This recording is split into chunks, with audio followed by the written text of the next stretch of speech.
Hey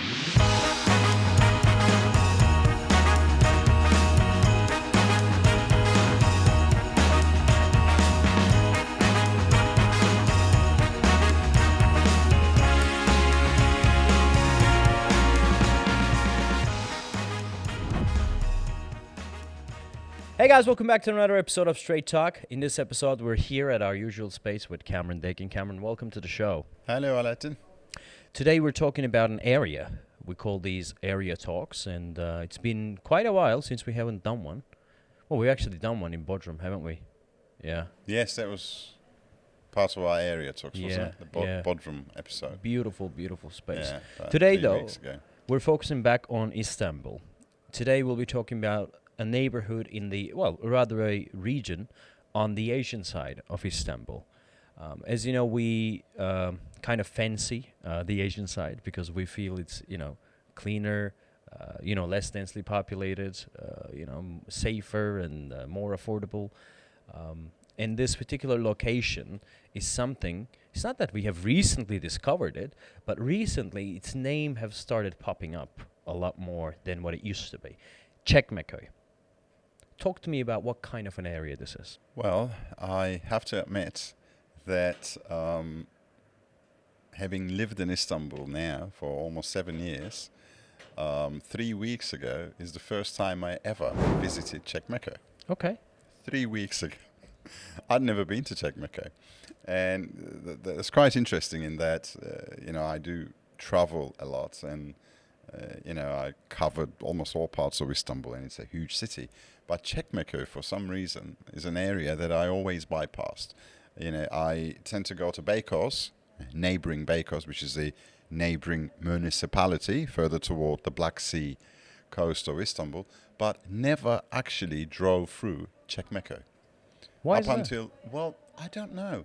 I never had a reason to go there, I guess. And also, I'd say it's an underrated area because I never found a reason to go there. But having gone there, I spent a few hours in Çekmeköy three weeks ago, and then a week after, I went back and I spent an entire day there. Discovering the little villages like Reşadiye and a few others. Within the municipality of Çekmeköy. They're really pretty, aren't they? And I am shocked in myself as to why, having lived in Istanbul 7 years, I had never been to Çekmeköy. Because it's just the type of place I like. It's very green. The back of Çekmeköy, not the city side, but the other side, Çekmeköy being quite a sizable municipality, is a forest. Yeah. Is an entire forest. I'd say it's actually very, very similar to the Kemerburgaz, Göktürk, Zekeriyaköy area on the European side of Istanbul with the Belgrade forest. I can't remember the name of the forest behind Çekmeköy, but it's that forest that runs all the way toward the city, goes toward Beykoz. It's a heavily, densely green area. And majority of that is actually within the municipality of Çekmeköy. Correct. But Çekmeköy is not, I found, just about green forest, nature, birds and bees, but the city side of it, which backs onto toward Ümraniye, Ataşehir, the city where the finance center is actually heavily residential now, very modern, very contemporary, and developing rather rapidly.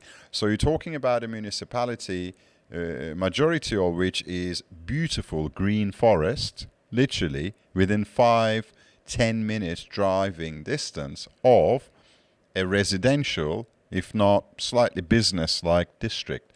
Again, within Çekmeköy. So it's a versatile and rather colorful part of Istanbul. Would you say it qualifies for our best of both worlds concept? Yeah, best of both worlds. I mean, I know you like to get your facts and figures right, and I know you looked into the history of Çekmeköy. I did, yeah. And would you like to tell us, like your strawberry field story in Fikirtepe? Yes. Well, I don't. What is it about Çekmeköy this time? I don't have a strawberry field story of Çekmeköy. You remember when we covered our Kağıthane episode, and that was about 2.5, 3 years ago now. The first time we talked about Kağıthane, and we kind of recommended our audience to go and invest in Kağıthane. And at the time, people who followed that, they are laughing now because, well, in fact, they are laughing all the way to the bank, as the expression goes, because from those days till now, prices have doubled in Kağıthane, in US dollar terms, not in Turkish terms. Well, Kağıthane had the same kind of thing, although a very, very different area to Çekmeköy. Kağıthane is not green at all. Is central, heavily residential now. But Kağıthane, again, was part of Şişli municipality. And then everything that happened in Kağıthane, the upside on the graph, really and truly kicked in after it was given its own administrational municipality, its own governance. Because what happens then is you have a governor that wants to promote the area, wants to develop the area. You know, having your own independence, so to speak, having your own municipality is a big plus for the development of an area. Now, the same thing in Çekmeköy now. For the past 10 years, it stands on its own, and you can already see that almost all of the development, the modern contemporary development in Çekmeköy, has actually happened in the last 10 years. Right. Since it has broken away from a larger Ümraniye. So now Çekmeköy is on an upward trajectory. I can clearly see that. I mean, we've been there, haven't we? The roads, the shopping centers, the infrastructure there. It's all new. Underground station, exactly. metro as we call it. Underground station opened fairly recently, 2017. I think. Yeah, fairly recently, and that certainly has brought sort of a new life and new possibilities to Çekmeköy. It's a happening place. I liked it, and I will most certainly go back there. So, would you like to take a look at some of the data that would give us a better information about what kind of a neighborhood this is? Of course. So let's start with the demographics, right? The population of Çekmeköy is 288,000. And 288,000 for a municipality of Istanbul is quite a large number, isn't it? Well, actually, Alaattin, it's not. Considering that, for example, Beylikdüzü has got a population over 1 million people, and as far as the size of Beylikdüzü is concerned, I'd say to you, Çekmeköy is not really smaller than Beylikdüzü as a geographic area. For such a size, such a geographical size as Çekmeköy, I'd say to you 288,000 people is a very small number. It is.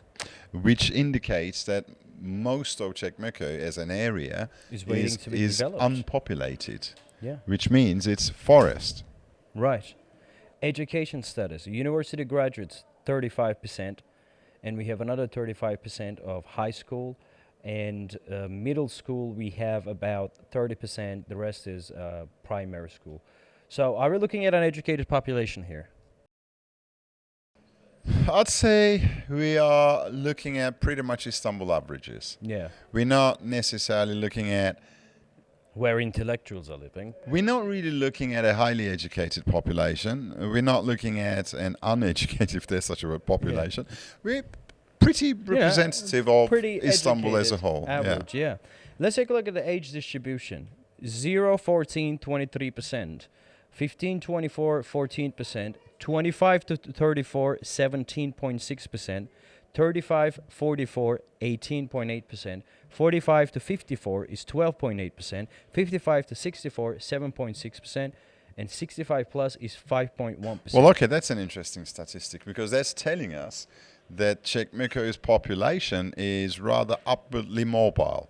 Yeah. It's a predominantly young population, which means that there's likely to be, in years to come, a bit of a population explosion in Çekmeköy. Right. Because as these people get married and have children, so it seems that... They're already married.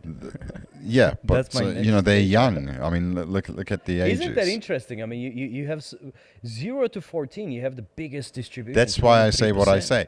What I'm saying is the population of Çekmeköy is likely to see and not just because of the incumbent population, but because of migration into Çekmeköy, which is already happening and will happen more. I'll tell you why.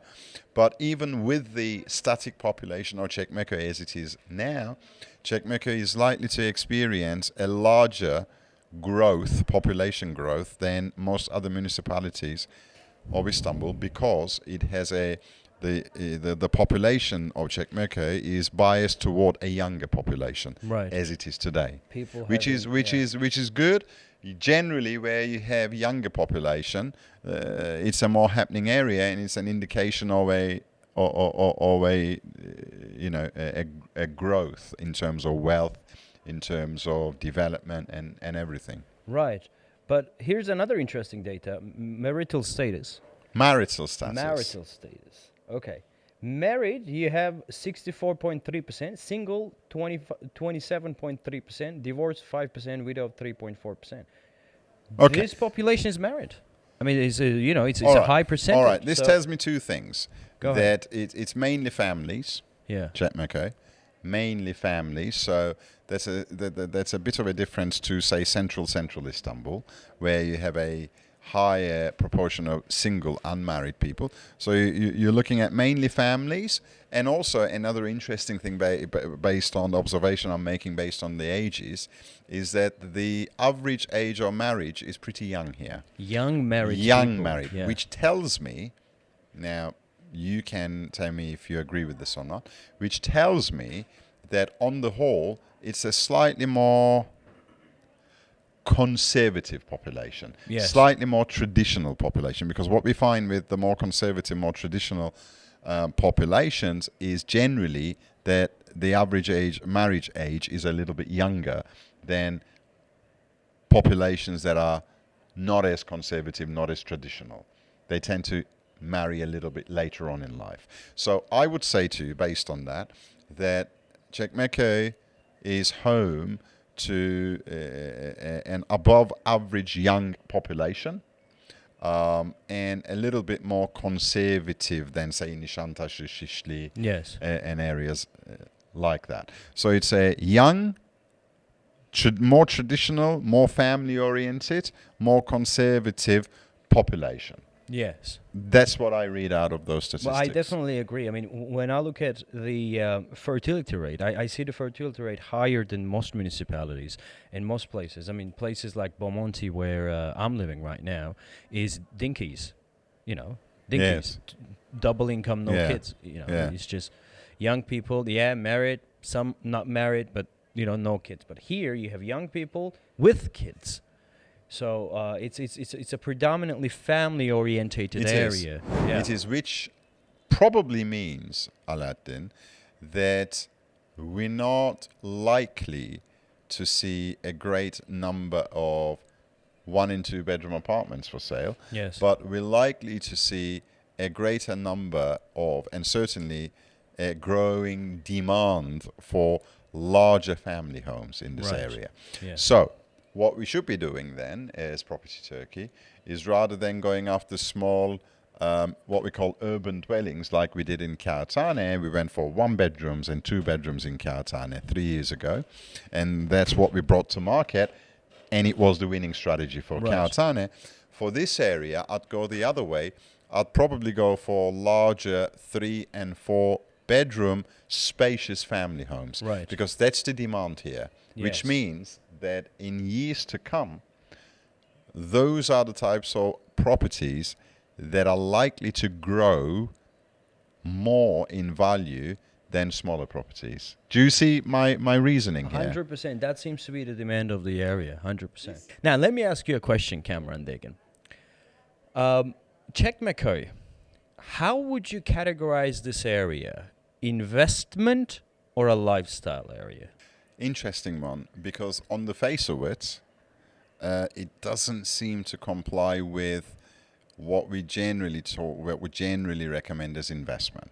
Because generally, when we look at investment, and this has been our rhetoric for the past 2-3 years, rightly so, was affordable luxury city center, urban dwelling, smaller apartments. Don't go for big, go for smaller. That worked. and it's still working. Still does. Still does. However, now, one size does not fit all. So what I'm saying is, I wouldn't go to Çekmeköy with the same approach. But with a different approach, I could still invest wisely in Çekmeköy as Cameron. And I'd say to you, I'd probably make very good returns from what I see and from what I observed myself. Çekmeköy is a family area. And certainly, lately, past 2-3 years in particular, all around the world, not just in Istanbul, there is a move toward, families in particular, are moving toward larger properties. They're moving toward greener areas, whereby they're either within or on the boundaries of a forest, on the boundaries of a quick get out of the city. I think COVID situation kind of pushed people towards that. I think it's a trend that was already in the brewing.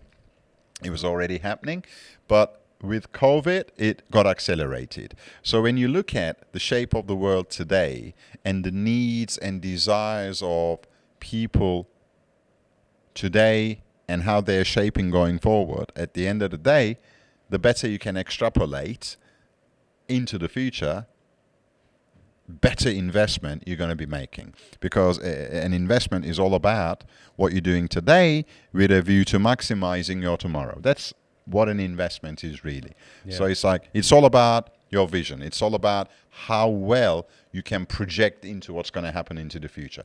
My projection is certainly areas like Çekmeköy, and there are a few other areas in Istanbul, such as Parts or Beykoz.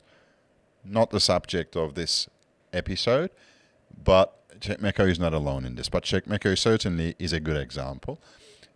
More and more people, families with double incomes, are going to be moving into this Çekmeköy area. So my strategy for Çekmeköy would be slightly different to Kağıthane, Beşiktaş, and more central areas of Istanbul. It would be go for family homes, go for larger properties that give you that extra bedroom or two for your growing family, because that's the demand and that's the position of Çekmeköy. So if you get the right price point in the right area of Çekmeköy, I think in within the next 5 to 10 years, medium to long term, let's say, you'll have very decent returns there, because I see the area developing further. Certainly, the population of the area as it is and where it is, in respect to central Istanbul, within very easy reach of it, is very sparsely populated. It certainly will grow in terms of population, which means that it's a no-brainer that there'll be more and more and more people moving into this area. Right. It's an attractive enough area for that.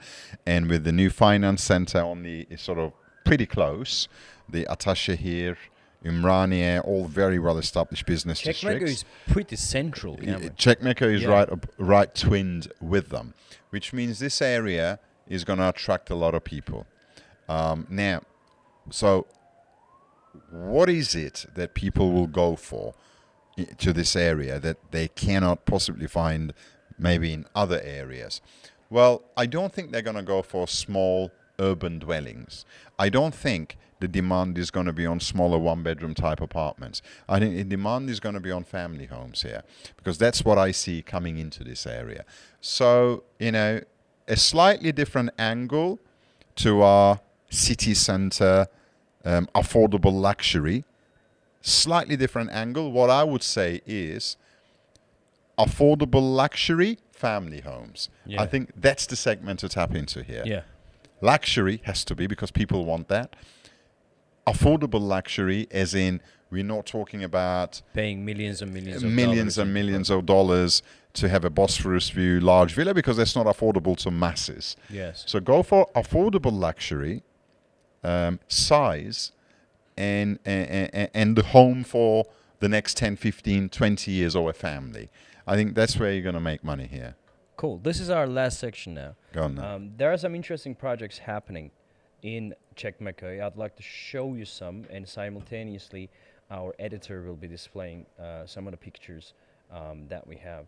So this is a project by one of the biggest developers in the country. Are we allowed to drop names here? Yeah. Shall we? This is being this is being designed and being built by Ağoğlu.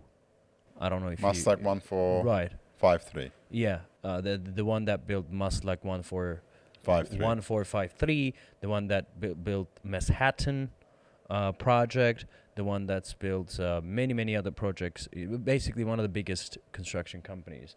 And what is happening here is that these guys are creating large family homes, and as you can see, there's almost like a shopping street, a shopping neighborhood underneath the project with sunken gardens and open areas and everything. So it's a quite different and a unique concept that I really liked very much. And last time you and I we sort of sneak peeked into the project that's currently under construction. But the show house that we've been to, can you recall some of the memories there and how it made you feel? Because I remember it made me feel really good. It was a 2-bedroom show house, and it was quite spacious, and the space was optimized greatly. And the ceiling heights, not just a meter square, but meter cube, is also high in what you're getting here. And what I any had remarks? noticed, the most striking points, my takeaways from that half-a-day visit we had there was one, the distance between the blocks.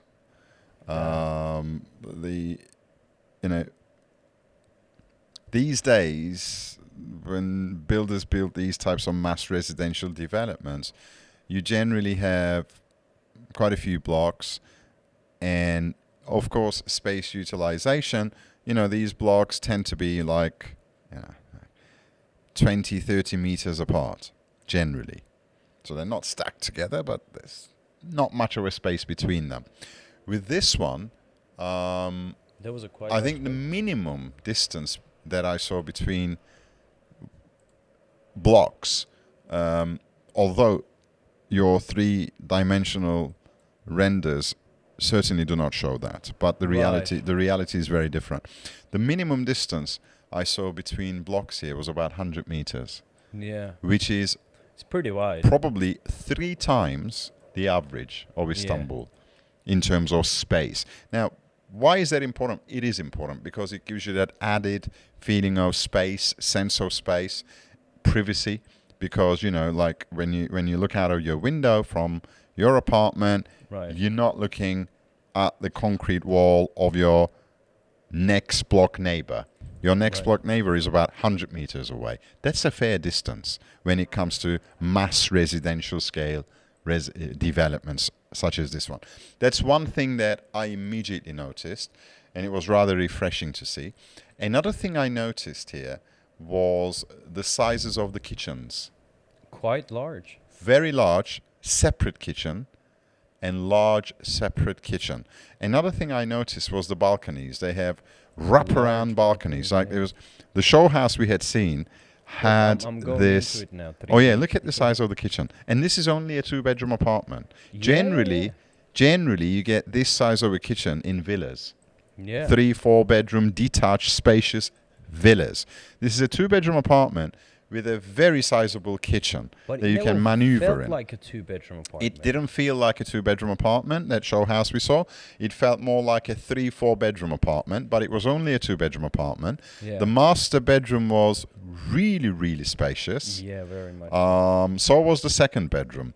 The second bedroom was the size of most master bedrooms I see in Istanbul, in luxury developments, in fact. So the main thing here was size and sense of space. And also, the entire development underneath is a shopping mall. That's crazy. But it's completely segregated from the development. Yes. It's like even the entry to the shopping mall, you can't access the development from the mall itself. Right. For like for obvious reasons, they want to provide a higher level of security and privacy and exclusivity. Right. But the fact is, underneath you is a shopping mall with restaurants, with good quality shops, which you're at your fingertips. But it doesn't feel like you live in a shopping mall. Right. It doesn't feel like you live anywhere close to anything commercial, because you don't even see the shopping mall. It's so nicely done, but all the conveniences are at your fingertips. And the shopping mall wasn't really compressed at all. No, it wasn't. And one of the things that Istanbulites criticize about sort of like the policies is that there are shopping malls everywhere. It's killing the the traditional way how people traded from shop to shop, walking in the streets and everything. So Istanbulites, although they go to, but they don't really like closed big shopping malls, that type of thing. So this is another interpretation to that, which is really appreciated by a lot of Istanbulites, because when they go out to places as such with their kids and everything, they want to be able to see the sky and get the natural air, go from shop to shop, walk on the streets and eat at a restaurant, and then go and do some shopping and everything. So it's a whole different neighborhood culture. It's a very interesting design. The Yeah. shopping mall here is kind of a semi-open shopping mall. Is like there are vents that are very wide and very large, which you can, as you're walking among the blocks of residential apartments, you can see those vents, and then when you look down, they form a feature of the whole development. So you can see the shops, the arcade, you can see you'll be able to see people walking around underneath, but they have the natural sunlight. So as far as the shopping area is concerned, it has the feeling of open air, yet sheltered from rain, etc. So it's an interesting design, actually. They've done a very good job of it, of combining it. I like that, and quality of finish was very, very Amazing. good, which is what I would expect from Aula. Yes. Aula, in fact, is a really good quality. He gives a good quality finish. This episode isn't sponsored by it. No, I mean, we never get any but sponsors. Gives a good quality finish. Yeah. Which certainly appears to be fully reflected and representative of that particular company in this development. So I like it. It's a state-of-the-art project, Cameron. Now, and the fact that the it is interesting happening thing is, if you remember, I had asked the question, how comes you have such space? Yeah. And how come you've got these 3-4 bedroom apartments that have not just one but 2 master bedrooms, and corridors that are twice as large as standard apartments, hallways, very wide, very spacious. Now we got the answer, didn't we? Because the planning permission for the project was actually received quite a few years ago. Yeah. So this development was designed and in fact the construction started maybe 7-8 years ago. Mm-hmm. So 7-8 years ago, builders in Istanbul had a slightly different mindset. They were building larger living spaces. They were building this whole European and big city metropolitan idea of smaller urban dwellings, which certainly there's a massive case for them, certainly, as things become less and less affordable around the world, unfortunately. There's a massive case, lifestyle and investment case. But this particular development was prior to that era creeping into Istanbul that nowadays we see as the standard. So in those days, 7-8 years ago, residential developments had more space. They had more space. They were larger. We didn't really have this smaller 1-bedroom, 2-bedroom, 3 bedrooms, 4 bedrooms geared toward families, bigger balconies, more space around the blocks. So, and the thing is, they could afford to, because 7-8 years ago, land prices in Istanbul were a fraction of what they are today. Right. So their cost base was less. So they were able to give that space. So, and the fact that the land was bought and probably 10, 12 years ago, and maybe even longer time ago. And the project was approved then, and the development in fact started, because when we walked in there, all the towers are up there already. So at least 50-60% of the cost of construction, 50% I'd say, plus the land, which is a majority of the cost pie for the residential development, is already sunk cost for the developer. So what I'm saying is, this particular project is able, in my opinion, let's see the prices, but I'm hoping, is able to give the space and sense of space without the added cost. Let me give you a general idea about the prices. Yeah. So certainly in projects that are, that have this massive scale with 800 or something units, I think that's the unit sizes on this one. The prices do really differ from block to block, from view to view, from spaces to spaces, and etc. But around an average, they were talking about $3,500 per square meter. And $3,500 per square meter in 2022 is the price that you can get, in some of the remote areas, to be honest with you. More central areas such as Ataşehir, such as the better parts of Ümraniye, in the newer developments at this scale, luxury, spacious, with all the added facilities and everything, is around $6,000 now, $5,000 to $6,000. And $3,500 entry price point for this particular one isn't really a lot. Yeah, that's what I'm saying. But the thing is, the 2 bedrooms, because of the net living space of 105 square meters, the price might come around $450,000 level. You need to add in the gross and everything. But what you're buying is a big property. The per square meter price compared to the market, compared to what this is, the kind of project, the kind of scale it is, isn't really that high. And I think the reason why they were able to get it done is because of what you just talked about. Yeah, it's most of the cost was incurred quite a few years ago. Right. So, they're not trying to recuperate the contemporary costs, which are much higher than what they were 7-8 years ago.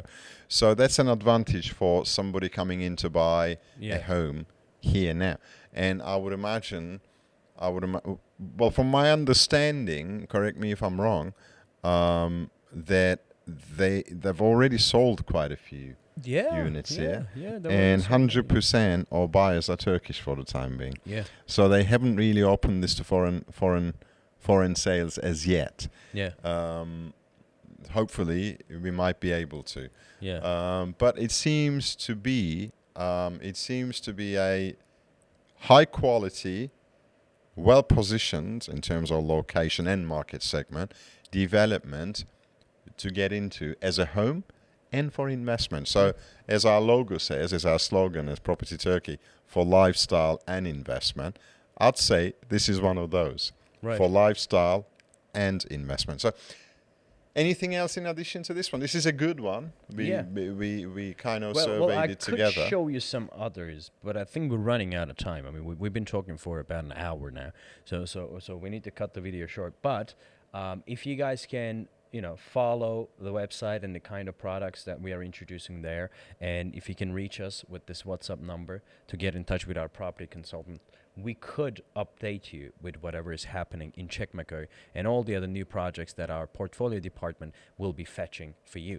Cameron, fantastic. This has been an amazing episode, man. Excellent. Thank you very much for this. Thanks a lot. Yeah, for this project, it isn't cheap. Nothing is cheap, but for what you're getting, the entire concept. Look, it's not about cheap or expensive. Yes. It's about value for money. Yeah, that's really what great it value is. for money. Yeah. Here.